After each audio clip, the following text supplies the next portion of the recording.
Eastern wartime, Bob Trout reporting. The Japanese have accepted our terms fully. That's the word we've just received from the White House in Washington. This, ladies and gentlemen, is the end of the Second World War.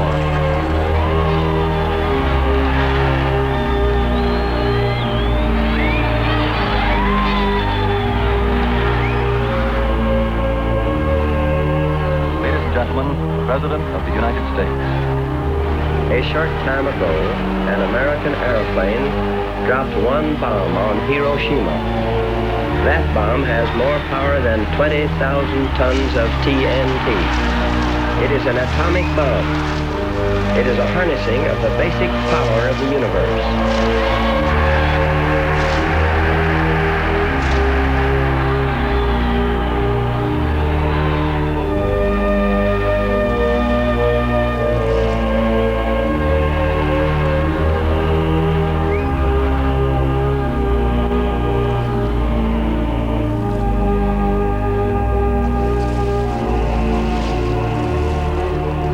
Having found the atomic bomb, we have used it. It is an awful responsibility which has come to us. We thank God that it has come to us instead of to our enemy. And we pray that he may guide us to use it in his ways and for his purposes.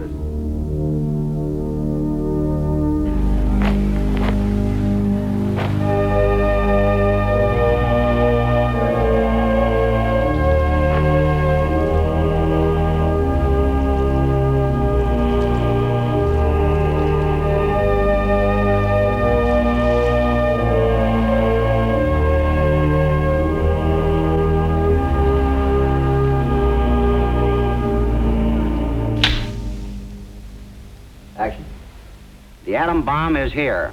It exists. We must look to the future.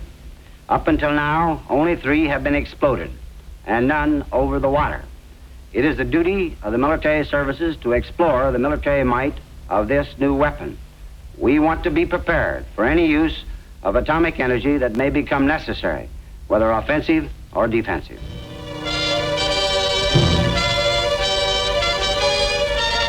Out of Washington comes the story of Operation Crossroads. The Special Committee on Atomic Energy checks final plans for the forthcoming atom bomb tests at sea, in which 100 warships will be used. Vice Admiral Blandy tells the committee, the site of the test will be Bikini Atoll in the Marshall Group. Bikini is situated in the Marshall Islands. It's between 160 and 170 degrees east longitude.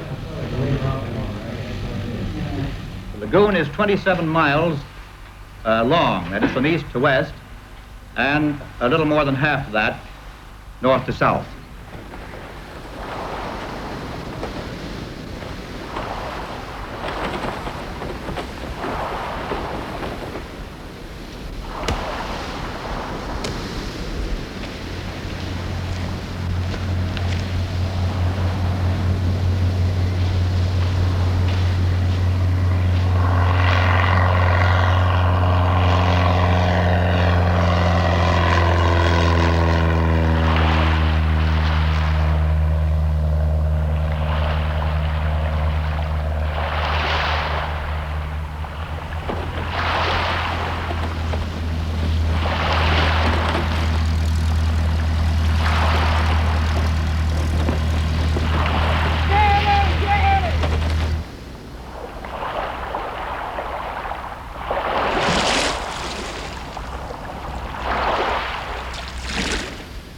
Kalau mereka pangan kan, cuan rian mereka, wang nga, ngai lada urin pili, colo par cuan yang lok.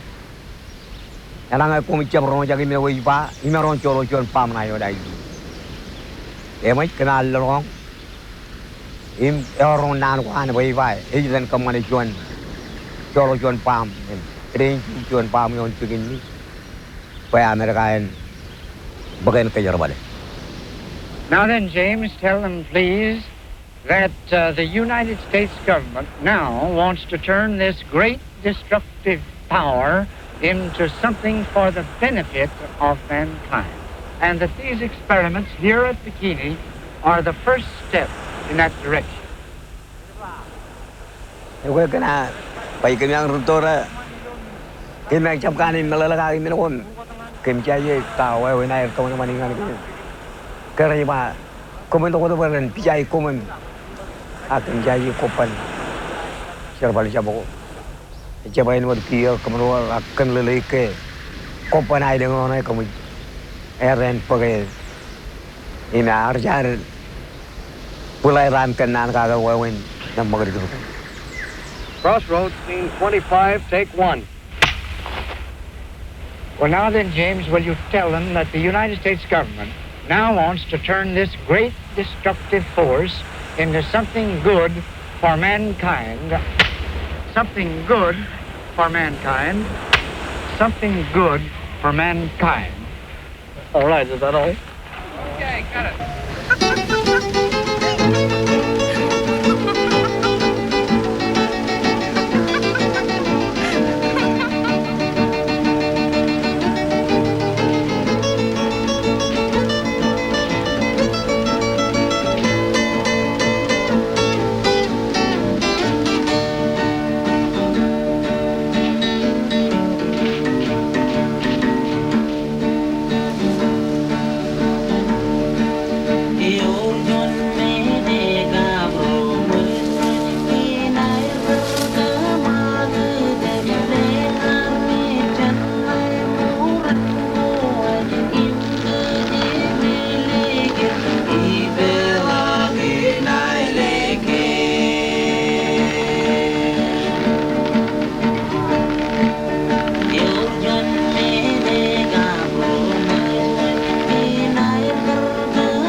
Hoi doi no kami cijiran wam rilohan perion wai jo tong juan bro mai karik lat kami lagi rene lo bila ada bium kebane ror tire ini wagi tu lawanem terbani tak wajan wawarlat kami dukuni melau yen bro mai ya labiken kami yang mangai jen begini ngan rongurik jangan pro mayan.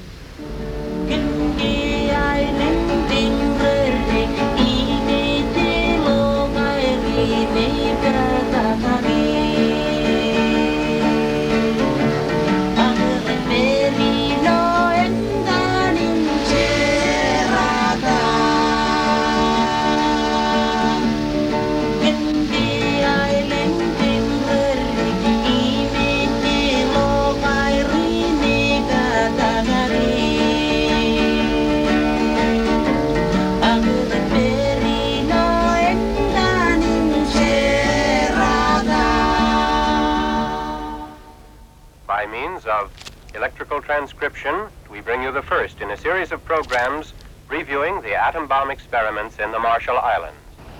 One of the most important and one of the most dramatic elements concerned with the dropping of the bomb is the photographic aspect. How many cameras are going to be used on this operation here? There'll be 104 still cameras and 208 motion picture cameras. Well, some of our statisticians have computed that we're going to make as many pictures in the first several seconds as are made in 11 Hollywood productions. That's a lot of footage. What would it run to in weight? We brought over 18 tons, so we'd have enough.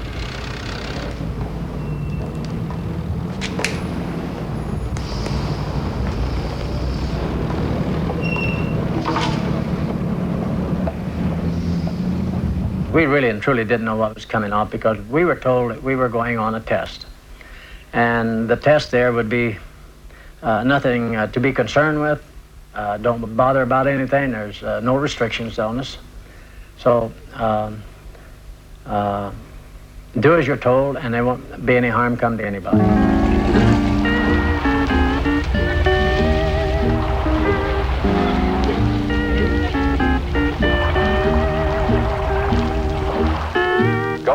Operation Crossroads at Bikini.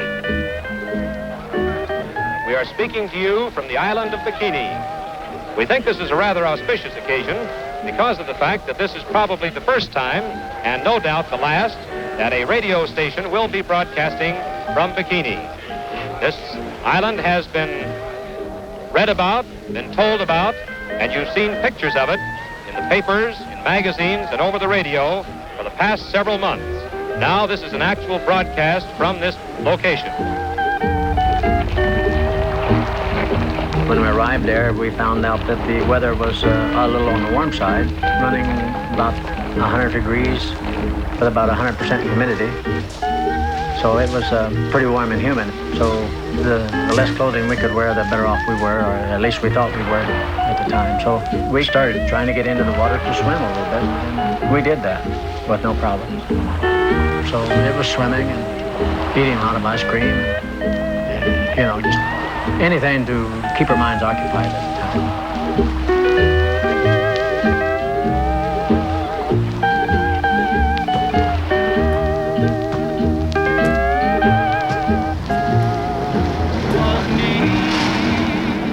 Well, I know it's certainly grand to see some femininity out here because, as I said, 42,000 men and 22 women, the competition is quite great. And one dog I see standing right here.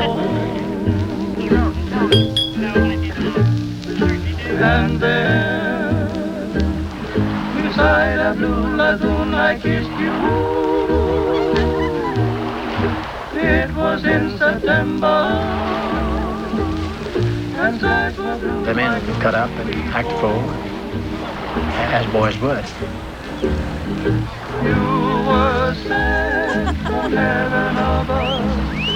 You were meant. Everybody was on a sort of a good attitude. I thought we were. I was. We thought it was wonderful the way they were treating us there, and had all the ice cream we could eat, and we had some of this, what you call a 3-2 beer, and trying to cool off with that.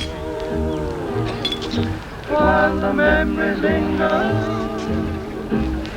Well, tell me, Fitzgerald, how do you feel about being here? Do you like the assignment? Yes, sir. Not bad at all. Are you married? No, sir. Are you going to have any grandchildren to tell about this? I don't know, sir. Well, let's hope you do. How old are you? 18, sir. 18. How long you been in the service now? About 4 months, sir. About 4 months. Well, boy, you're starting out on a real one. Well, thank you very much. For months, from Washington to the Central Pacific, plans have moved ahead on one of the most gigantic experiments the world has ever known. A joint operation this July to determine whether present sea power is obsolete.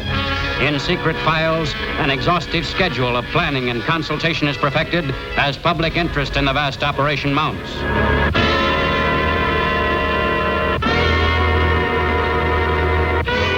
In answer to repeated criticisms of what may be the greatest mass destruction in naval history, Vice Admiral W.H. Blandy says, "It has been said that any reasonably industrialized nation can produce the atom bomb in a few years. I know that you would not want your homes protected by a military machine obsolete and inadequate to meet the dangers of any form of attack." May not fear the power of any adversary. There's a light of peace in that Crossroads, USS Panama, Mexican UN observer, singing at church service.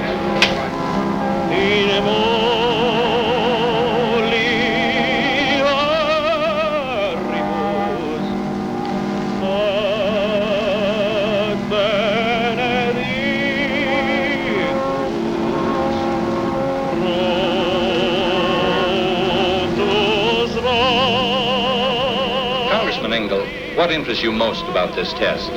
I am interested in the effect of the blast upon the animals, because by studying such effects, we will learn approximately what may happen to humans in the event they are exposed to atomic attack.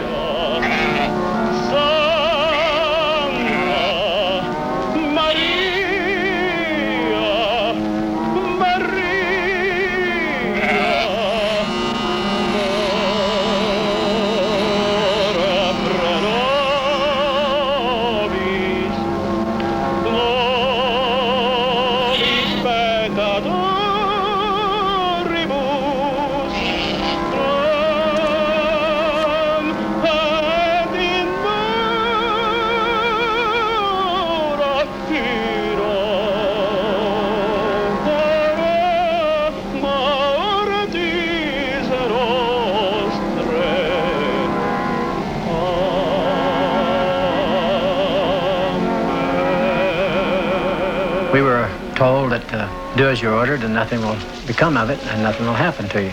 And that's exactly what we did. Being a country boy, like the majority of us were, we didn't know of any type of a bomb. We really didn't know it was a type of bomb that they were exploded over there.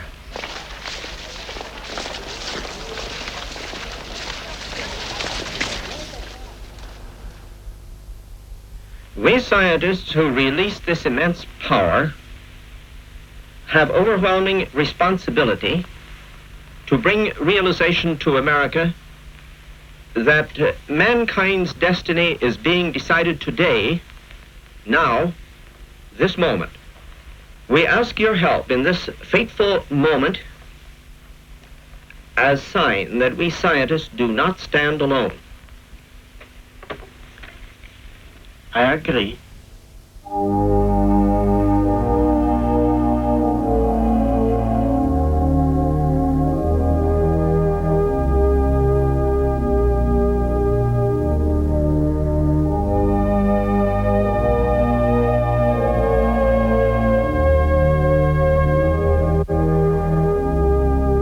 For late reports on the atom bomb test at Bikini, stay tuned to your mutual station. We take you now to New York.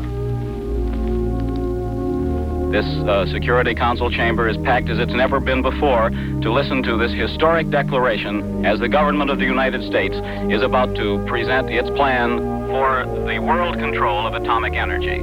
And now we give you Mr. Bernard Baruch, the American delegate to the United Nations Commission on Atomic Energy. My fellow members of the United Nations Atomic Energy Commission and my fellow citizens of the world, we are here to make a choice between the quick and the dead.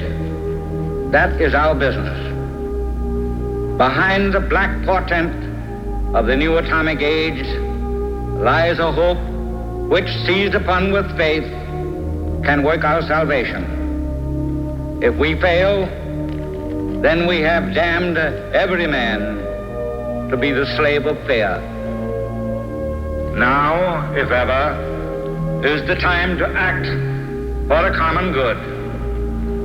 We of this nation, realizing the heavy obligations upon us arising from our possession of the means of producing the bomb and from the fact that it is a part of our armament, are prepared to make our full contribution toward effective control of atomic energy.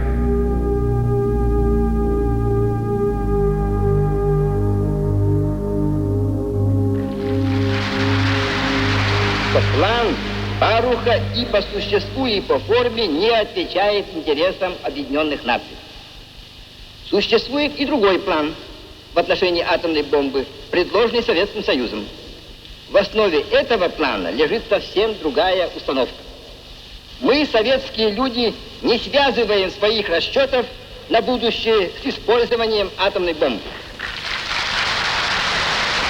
Mr. Molotov's speech indicated distrust and misunderstanding of the motives of the United States and of other members of the United Nations. Our motives in war and peace we leave to the judgment of history. Now, from the ship carrying scientific observers and UN representatives, here is ABC correspondent Cleet Roberts. Go ahead, Bikini. This is Cleet Roberts reporting from Bikini Lagoon. A little over an hour ago, Vice Admiral Blandy announced that the A-bomb will definitely be dropped tomorrow. Crews will begin leaving the target ships. We were in the lagoon on the morning of July the 1st, and we were told then that we were moving out, and we would go out to the mothership, which we call Mount McKinley, which was about 9 miles out. And that was early in the morning. We started out of the lagoon. We were the last ship out of the lagoon, the last personnel in the lagoon.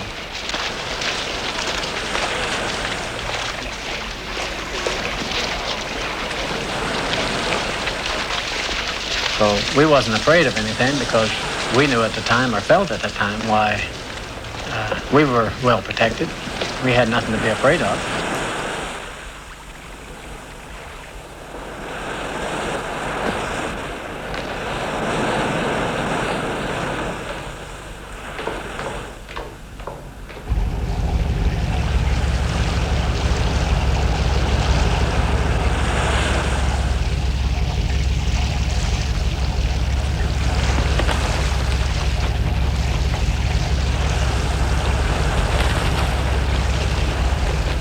Ewa kan chen malala kan why when you lewa about ring chuan palm yon Bikini where randale kayurin nganair na tarinai penai dengkan ini chulo palm yang mai nan ko ru de yar pang kan rar chirigen to ye bar rar chirigen to ye bangayen ten ring chu palm yon ai dingin Noble of the British, Major Bruning of the Netherlands. Good morning. Colonel Ragab of Egypt. Good morning. Military attaché in Washington. Lieutenant Colonel Osman of Egypt. How do you do? Dr. Carrillo of Mexico. How do you do? Colonel Gonzalez of Mexico. Good morning. Vice Air Marshal Stedman. How do you do? Hello. Major General Luton. Yes. Canada. Dr. Alexandrov of Russia. How do you do? Dr. Mazurikov of Russia. General Ho of China, military attaché in Washington also. Commander Sturgeon of Australia. Glad to see you again. Dr. Bienkowski of Poland. Good morning. Glad to see you. Dr. Sultan of Poland. How do you do? Glad to see you. Dr. Goldsmith of France. How do you do? Mr. Beswick of England. How do you do? Member of Parliament. I know that you'll be interested, as I will be, to see these tests tomorrow.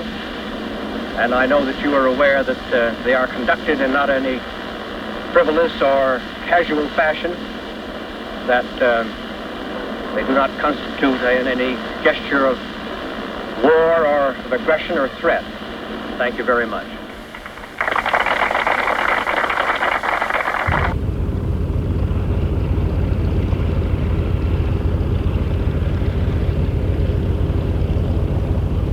Hello, ABC. This is Lee Van Atter reporting from Air Force Atomic Headquarters at Kwajalein.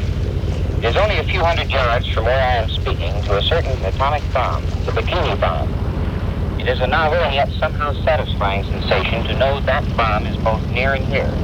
That sensation of something more powerful than anything man has known before being present on this incongruously tiny coral atoll in the middle of the Pacific.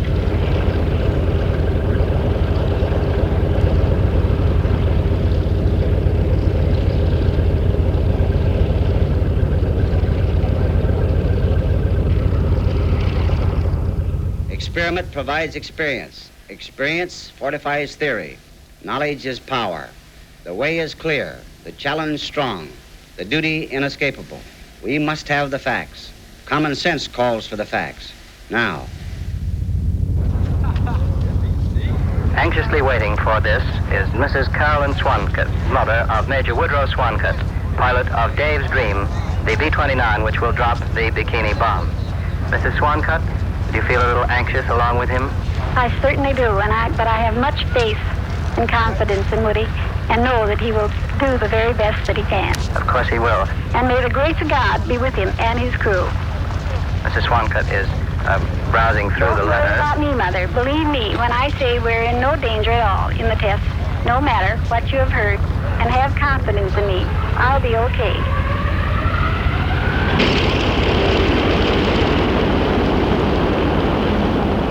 Ladies and gentlemen, today is Able Day, the day that the fourth atomic bomb ever dropped in history, is scheduled to explode over a ghost fleet in Bikini Lagoon. In just a few moments, the superfortress carrying that bomb will take off from Kwajalein to begin a 4-hour flight to H-hour. For an eyewitness report of this historic event, we take you now to Kwajalein. This is W.W. Chaplin on a hangar roof overlooking the atom bomb plane runway on Kwajalein Island. The time has come to send the atom bomb by air to Bikini, to burst in cosmic fury over an anchored guinea pig sea of American, Japanese, and German naval vessels. The most explosive experiment in history is about to begin.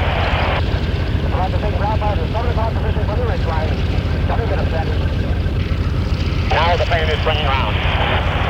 Now I think he's ready to go. He plane, Dave's Dream, is starting down the runway. 50 miles an hour, I should say. Now 60. On its way, probably 80 miles now.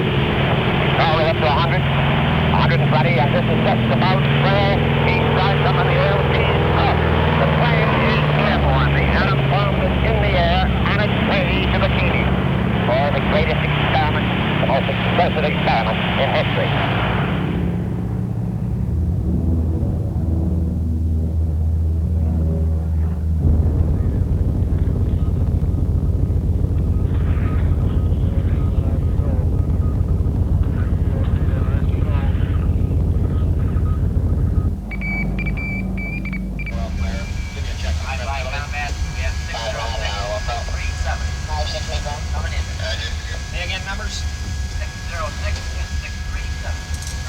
At this time, NBC interrupts its regular program schedule to bring you a history-making broadcast, the actual dropping of the bomb at Bikini. In a matter of minutes now, an Army superfortress will drop that bomb on target ships in Bikini Lagoon. There are those who predict it may be the last such test, if nations now can agree to outlaw the bomb. The United Nations Atomic Energy Commission now is analyzing that problem, and the world waits to see whether there can be a compromise between our own plan for controlling atomic energy and that of Soviet Russia.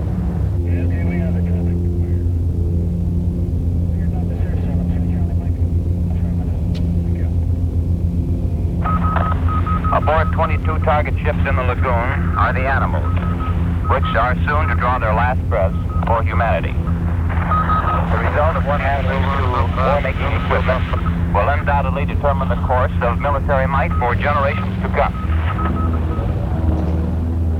It is now 30 seconds to zero time. Put on goggles or turn away. Do not remove goggles or face burst until 10 seconds after the first light. We're holding our goggles adjusted now because we expect to hear the signal from the bombardier at any moment. Crossroads, scene one, take one, A-day burst, USS Panamint. It's no longer moments, it's a matter of seconds now. Seconds ticking against the background of eternity. The bomb is away and falling.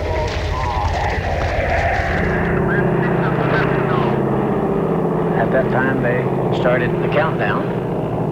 And we wasn't really sure because they said it would be a big bomb and it would show off a lot of heat and we would feel a shock wave. Be prepared for that. And they told us that be sure to cover our eyes when they count down to zero. 13, 12, 11, 10, 9, all green, 7, 6, 5, 4, 3, 2, 1, 0.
I thought it was great. I thought it was one of the greatest things I've ever seen. And it was, really. Being from the country, of course, I would never had a chance to see anything like that in my lifetime. Sitting back there, seeing this huge fire rolling up into the skies, it was something that was unbelievable. And anything that everybody there was saying was, ah, look at there, you know.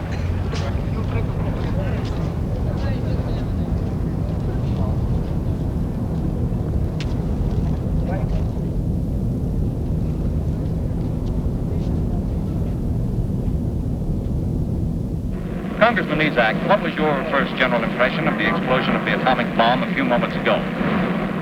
It was one of keen disappointment, I'll say. It looked to me as if the Navy Department was afraid members of Congress would get too close and that they do not consider us expendable. It struck me as the most awe-inspiring and magnificent man-made spectacle I have ever seen in my life. It put me pretty much in mind of the setting sun.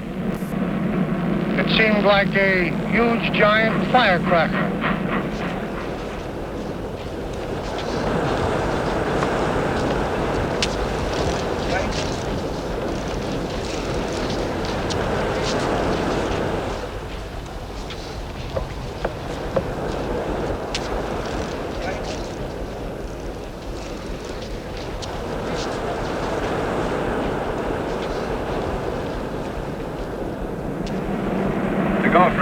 Bikini Atoll back to Brooklyn. What do you think they were doing in Brooklyn at the time the atom bomb exploded? Well, if the Dodgers were playing today, I'm pretty sure they were out to see the bums.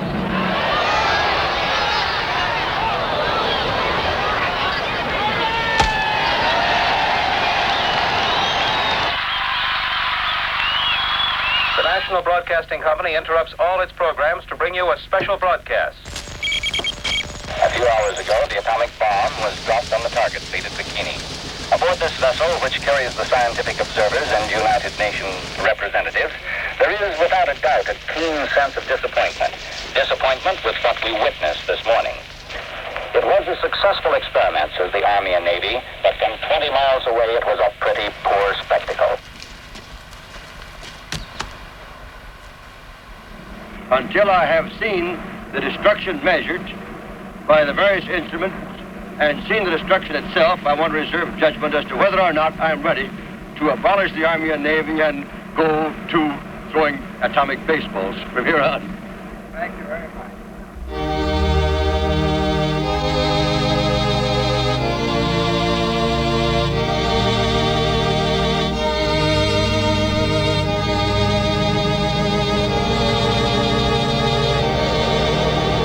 And we got our orders to go to ground zero.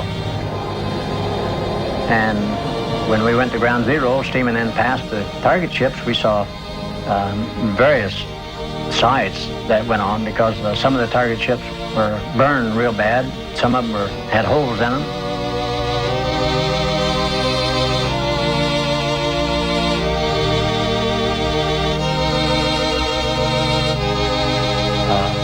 The ships were turned in every direction, the ones that were left.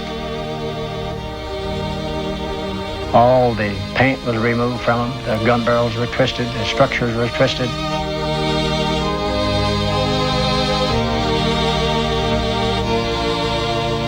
And by standing on the top side, we went, I guess, within yards or so of all the target ships that was in the lagoon.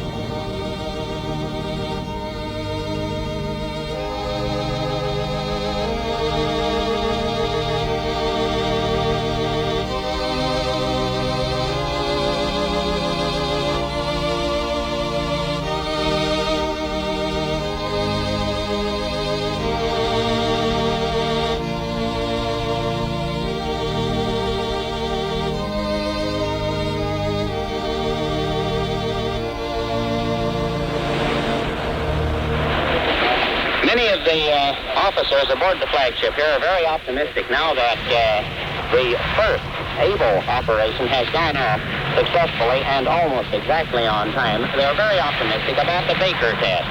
As a matter of fact, I've heard a number of the men say that they believe Baker will go off on or about July 22nd, which gives just exactly 3 weeks.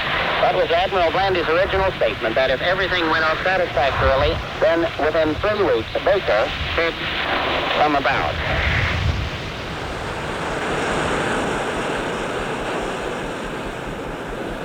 During this whole time, from July the 1st through the 24th, there really wasn't too much in restrictions again. So we, by being so hot, we slept on top deck, slept any place we could find. Maybe it would cool off early in the morning. Sometime we'd catch a few winks at a time if we wasn't on duty. So this is how we spent our whole time aboard ship those 24 days there. until the second test that we had.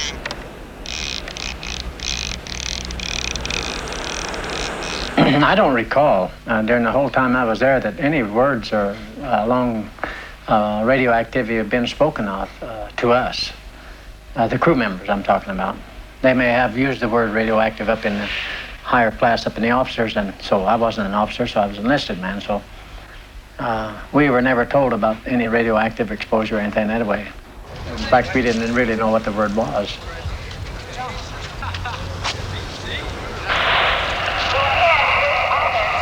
How do you do, ladies and gentlemen? This is Austin Finger reporting to you from the tiny isle of Rongerik, deep in the central Pacific Ocean, some halfway between the Orient and the mainland of the United States. Here we are on the tiny isle where the natives of Bikini have been evacuated. They're homesick. They've only been here for a short while, but they're glad to stay, although they don't understand the world of nuclear energy any more than we do. And though they have no way of understanding what the test is all about. Okay, you know, you know, when Pijao or Alcamanin, Pudokan Pamel, oh, you know, Canarium Canan Catalog. Edupun Canarium Canan Catalog. Canan ready, I don't know, by current Jokaman Melo Kim Jay, where we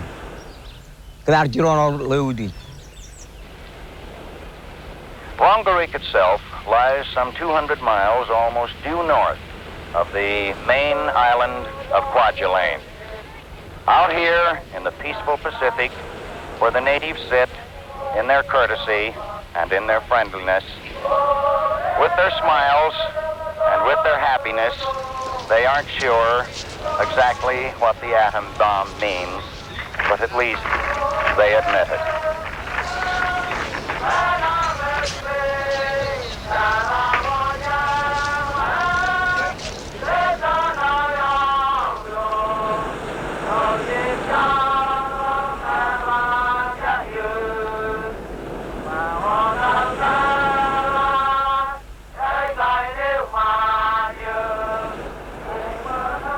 So you have You Are My Sunshine sung to you in Marshallese, perhaps the top tune of the week, you might say, out here on the tiny isle of Rongerik. In a moment, Mutual and its affiliated stations will take you to Bikini, where Joint Task Force 1 has regrouped for the second time within a month. This time to set off the first underwater atom blast in the history of the world. The bomb will not start a chain reaction in the water, converting it all to gas and letting all the ships on all the oceans drop down to the bottom. It will not blow out the bottom of the sea and let all the water run down the hole. It will not destroy gravity. I am not an atomic playboy, as one of my critics labeled me, exploding these bombs to satisfy my personal whim. The evacuated ruler of Bikini, King Judah, gets a front row seat at the bomb blast as he arrives aboard the Mount McKinley and is greeted by Admiral Blandy, Joint Task Force 1 commander. The final switches have been thrown. No one can stop it. The atomic bomb is about firing time. How it will sound, 20 seconds. We do not know how it's going to sound, but 42,000 men here are watching, intently awaiting that expiring time. All of the observers, 10 seconds. All of the observer ships are in position in the open sea. We're about 10 miles away. 9, 7, 4, 3, 2, 1.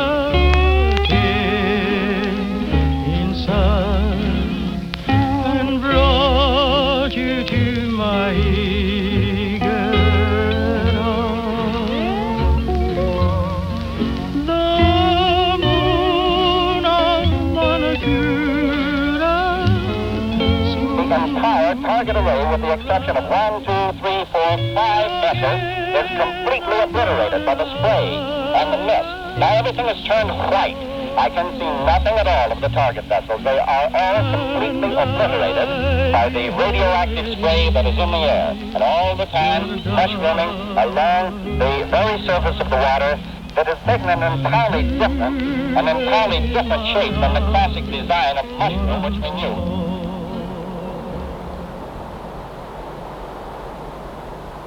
Sitting out there, apparently we were caught in what they call the downwind of this, and a lot of debris from fallout fell on top of the Sumner.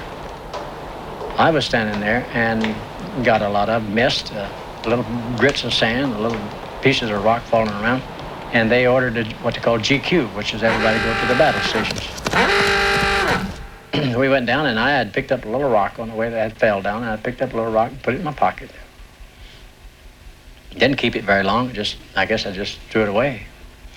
But well, again, within 10 hours after this test Baker, we were at ground zero. Scene 36, take 5. Doctor, what are we doing to protect our men at Bikini from possible harm?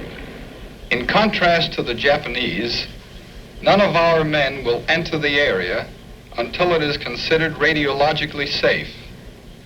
Colonel Stafford Warren will head a staff of eminent radiologists who, with the aid of delicate scientific instruments, will measure the amount of radiant energy that may be present. We are taking every precaution to be certain that no man is injured in any way as a result of this experiment.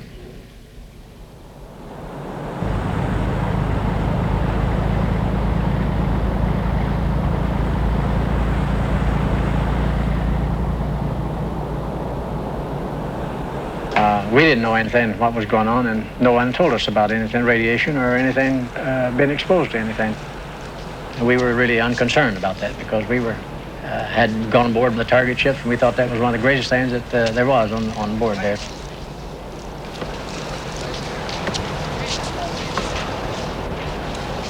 We saw these men coming aboard ship, and they had these Geiger counters with them, and they were walking all over the ship.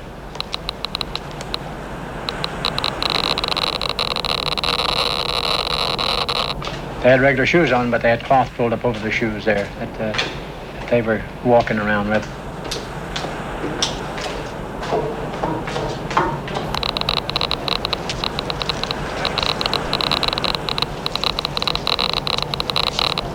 I still had on a pair of shorts and my tennis shoes, and I had a little T-shirt on with a sailor hat.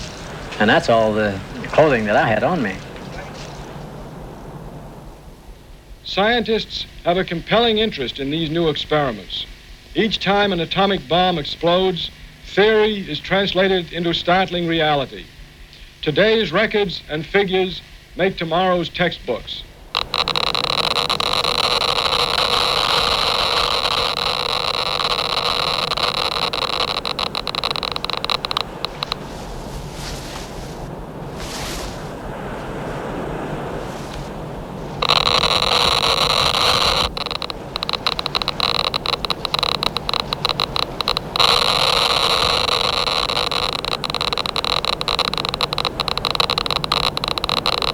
We went swimming in the water. A lot of dead fish around, but we went swimming in the water. This water was also used for pulling through water from the Bay Lagoon there into the condensers of the ship to make our own drinking water. We used the water to wash our clothes with.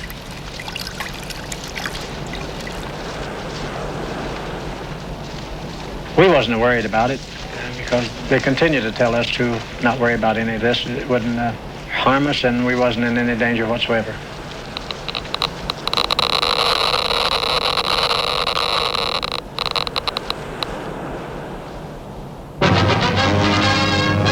Back to Washington comes Vice Admiral William H.P. Blandy.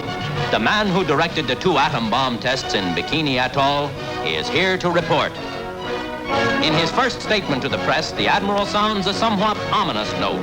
The Bikini tests, especially the second test, which involved the explosion of an atomic bomb underwater, have proven that this bomb as used in naval warfare, would be not only the most powerful, but the most insidious weapon ever used in history.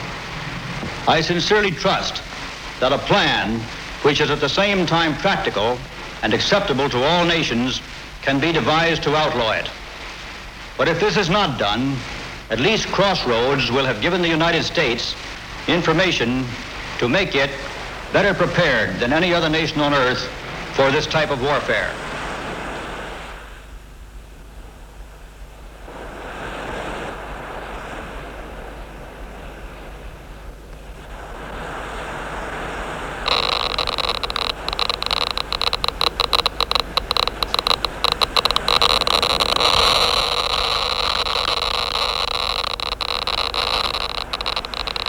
Natives of the Marshall Islands have promised that they shall never use an atomic bomb against any enemy. They have further expressed their willingness and desire to join any world organization to outlaw the use of the atomic bomb in possible future warfare. These are a simple, honest, religious people, peace-loving and not too wise in the ways of our civilized world.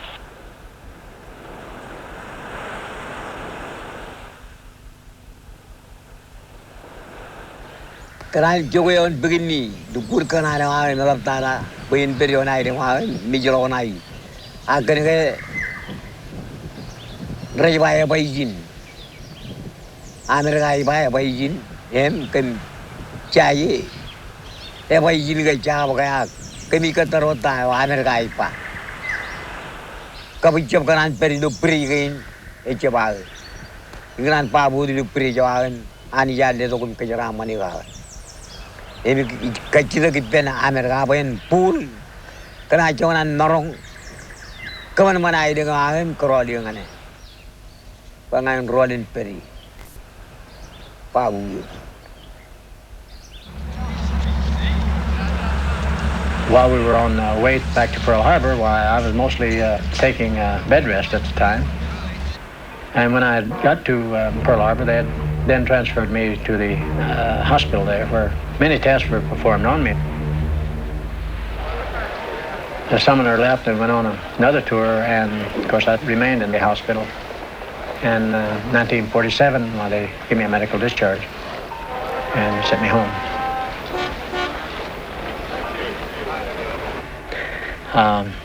My feet and legs were swollen, only just a little bit. Sometimes it prevented me from wearing my shoes.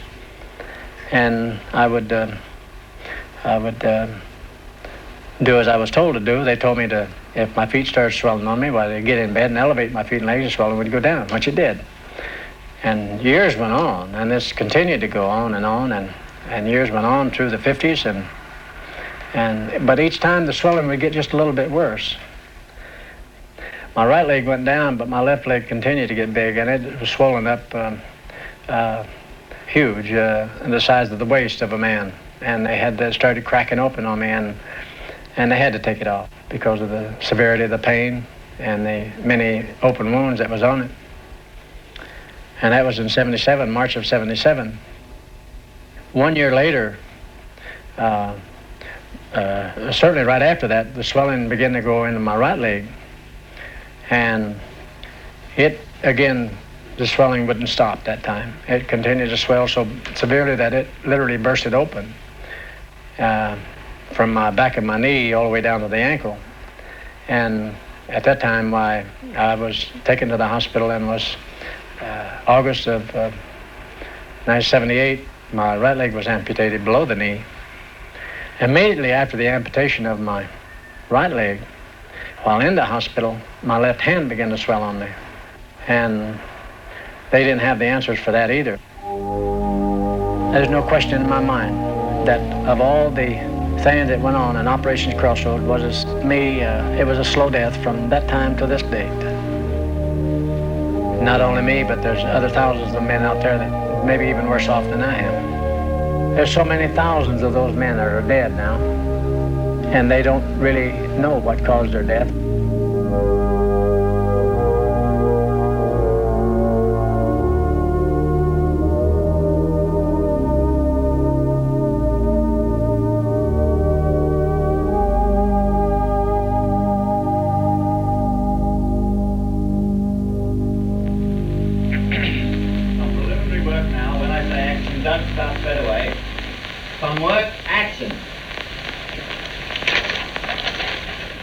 The search of science for the absolute weapon has reached fruition in this country.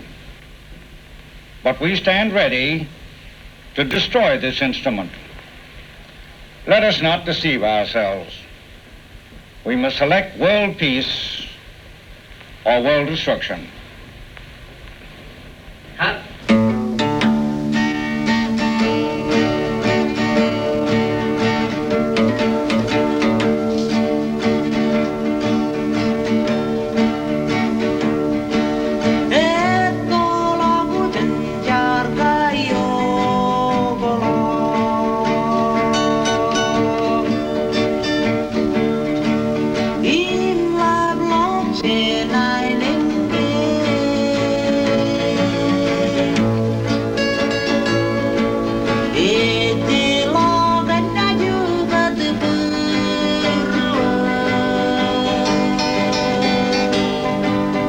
Jenna